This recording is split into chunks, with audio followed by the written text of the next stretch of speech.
Welcome to EPG Pathshala. I am JP Dimri, retired professor of Russian from the Center of Russian Studies of English and Foreign Languages, University, Hyderabad. Indian Grammatical Tradition, Pandyan Linguistics. This module's title is Types of Rules in Ashtadhyayi 1. The objective is to introduce the students to the types of rules in Pandyan Ashtadhyayi. As was said that Pani wrote his work in sutra style. We have already given the definition of sutra. Here we shall discuss the types of rules in Pani. Traditionally, 6 types of rules are classed. The following verse classifies sutras into 6 types. Sanya cha paribhasa cha vidhir niyam eva cha atidesho dhikaras sadvidam sutra laksham. These 6 types are Sanya Sutram, rules of definition or definition rules. Paribhasa Sutram, rules of interpretation, application or meta rules. Vidhi Sutram, operational rules. 4th, Niyama Sutram, restriction rules. Atidesha Sutram, extension rules. 6th one, Adhikara Sutram, heading rules or governing rules. In addition to these 6 types of rules, the commentators have also identified Nishedha or Pratishedha, negation rules, Vibhasha, optional rules, and Nipatana rules, ad hoc rules. All these rules can be broadly grouped into 2 categories, technical and operational. The Sanya, Paribhasha and Adhikara Sutras can be included into the category of technical rules as they deal with the technique of description.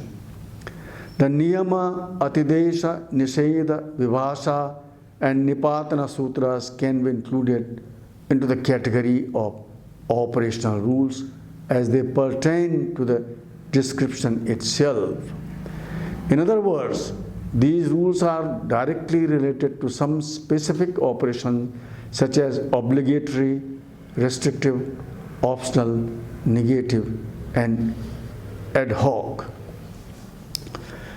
These sutras can further be classified into Utsarga or Samanya, general rules, and Apavada or Vishesha, exceptional rules. From the point of view of operation or force of operation, these rules can be classified into types such as Antaranga, the inner layer rules, and the Bahiranga, the outer layer rules, the Nitya, obligatory, and the Para, subsequent rules. Now we shall discuss some of the most commonly cited sutras from the types mentioned above. First, we should discuss Sanya Sutras, and we will discuss here some of the most important Sanya Sutras which are used into day-to-day analysis of Sanskrit teaching. A Sanya Sutra is traditionally defined as Sanya Sangi Sambodha, Sanya Sangi Sambandh Bodhakam Sanya Sutram, Sanya Sangi Sambandh Bodhakam Sanya Sutram. A Sanya Sutra, a definition rule is that which defines the relation between the Sanya, definition, and Sangin, the object to which the Sanya is assigned.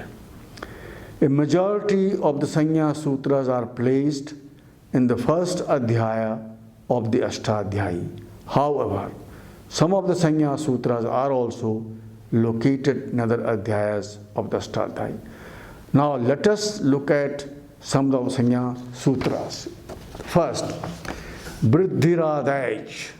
This is the first sutra of Panini's Ashtadhyayi, 111. This is a Sanya Sutra which defines the technical term Vriddhi. The sutra states that At, H are Vriddhi. That is to say, the long vowel A and diphthongs I and Au of the Pratyahara H are Vriddhi vowels.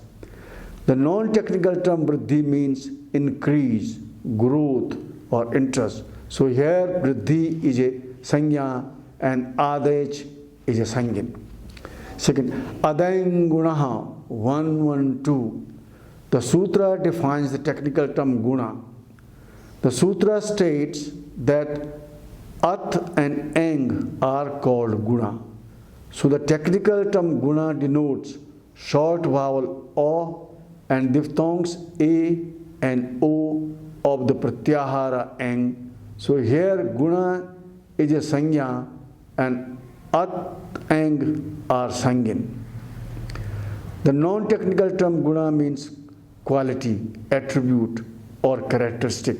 It also denotes fold or times. Halonantara Samyogaha 117. This sutra defines the term Samyoga, conjunction. The sutra states that Samyoga means an uninterrupted sequence of hal, means consonants. In Sanskrit, up to 5 consonants are normal. For example, Anna, food, Stri, woman, Karshnya, blackness, darkness, and Kartsnya, whole. Mukhanasika Vachanonunasikaha 118. This sutra defines the term Anunasika, nasal. The sutra states that an Anunasika nasal is that sound which is articulated simultaneously through the oral and nasal cavities. Mukhanasika Vachana. Anunasiks are vowels A, E, E. Nasal consonants are Ya, Ma, Ga, Na, No, and nasal semivowels Ya, Wa, and La. Tulyasya Priyatnam Savaranam 119. This sutra defines the term Savarna, homogeneous. The sutra states that the term Savarna, homogeneous, denotes the sounds which are produced by the same articulatory effort at the same point of articulation in the oral cavity. 5 points of articulations are identified: Kantha, velum; Talu, palate; Moordhan, hard palate; Dant, teeth ridge; Ost, lips. Priyatna, articulatory effort or process, is of 2 kinds: Abhyantara, intrabuccal, and Bahya, extrabuccal. Abhyantara Priyatna is of 4 types: Sprishta, close contact; Ishat Sprishta, slight contact; Ishat Vivrita, slight openness; and Vivrita, fully open. Sprishta is for stops, plosives. Ishat Sprishta is for semi-vowels. Ishat Vivrita is for fricatives, and Vivrita is for vowels. Bahya Priyatna, external efforts, is associated with features such as voicelessness and voice, aspiration, non-aspiration, accents, high-pitched or rising tone, low-pitched or falling tone, rising and falling tone. Sarvadini Sarvanamani 127. This sutra defines the pronouns and states that Sarvadaman pronominal stem denotes the class of nominal bases whose first member is Sarva, all, etc. This list of pronouns is given in the Ganapatha.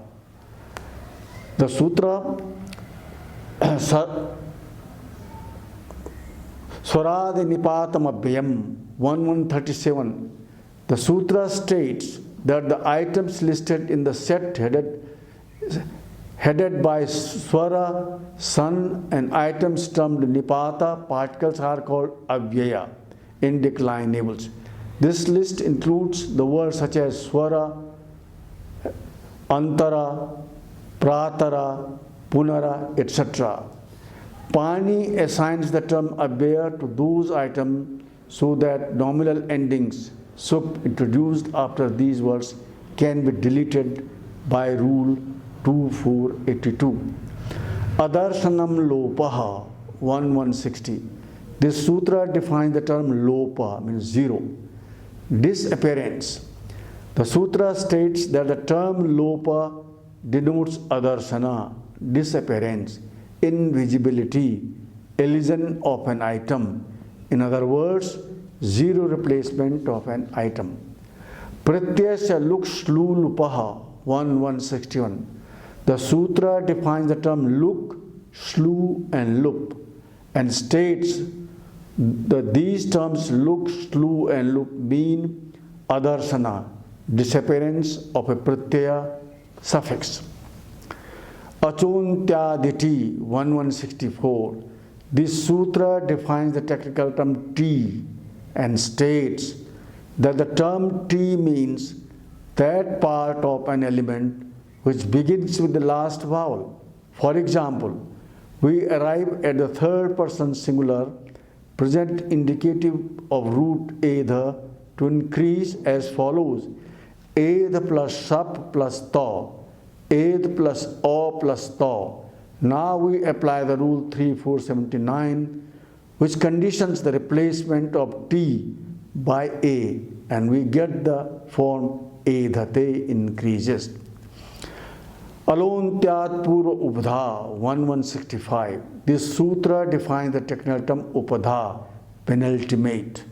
The sutra states that Upadha means penultimate, means the al sound preceding the last of an expression or item. For example, in Bhid plus Ak, Sutra 7386 orders the guna for the short vowel termed Upadha. So we get Bhi, Bhe, Bhedaka. Ukaloch Rasva Dirgha Plutaha 1227. This sutra defines the terms Rasva, short, Dirgha, long, and Pluta, extra long. The sutra states that Ach, the vowels having the duration of u, respectively denote short, long, and extra long vowels. For vowels, three lengths are commonly identified. A Rasva, short vowel, has a length of 1 mora. The Dirgha, long vowel, has a length of 2 mora. And the Pluta, extra long vowel, has a length of 3 mora. A consonant has a length of half a mora. Uchair 1229.